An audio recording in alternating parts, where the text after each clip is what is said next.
নমস্কার, আমি জ্যোতিষী বাপ্পা শাস্ত্রী বলছি। তো আজকের অনুষ্ঠান বিবাহিত জীবনের সাথে শুক্র গ্রহের ভূমিকা।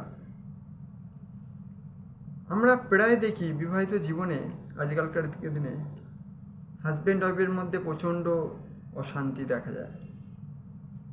কারোর কথা কারোর সহ্য হয় না, কিছু না কিছু কারণে প্রচণ্ড অশান্তি হচ্ছে। ঠিক আছে, ইনফ্যাক্ট অশান্তি এমন জায়গায় যে ডিভোর্সের জায়গায় চলে যায়, ম্যাক্সিমাম দেখা যায়। তো এটা কেন হয়?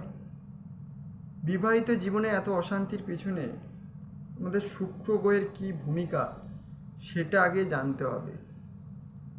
শুক্র গ্রহ যেহেতু আমাদের বিবাহের কারক গ্রহ, তাই জন্মছকে শুক্র গ্রহটির অবস্থান আগে আপনাদের লক্ষ্য করতে হবে।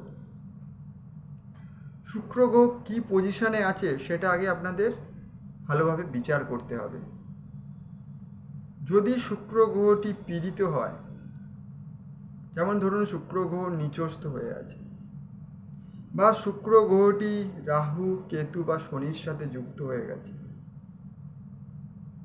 বা শুক্র গ্রহটি কোনো 6, 8 বা 12 হাউসে অবস্থান করছে, তাহলে আপনাদের বিবাহিত জীবনে প্রচণ্ড অশান্তি হবে এবং হাজব্যান্ড ওয়াইফের মধ্যে প্রায় দিনই দেখা যাবেন আপনাদের বন্ডিং প্রবলেম হচ্ছে।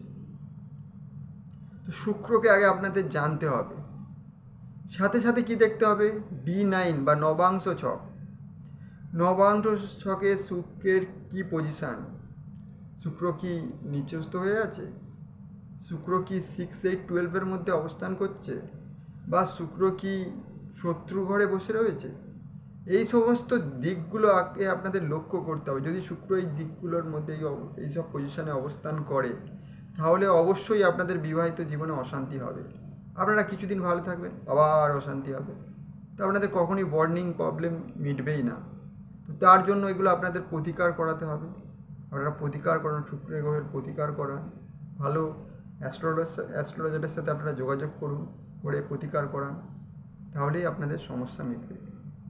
এই হলো আজকের আমার অনুষ্ঠান। আমার ভিডিওটি যদি আপনাদের ভালো লেগে থাকে, সো প্লিজ আমার এই চ্যানেলটি সাবস্ক্রাইব করবেন এবং কমেন্ট করে আপনাদের মতামত জানাবেন। ধন্যবাদ।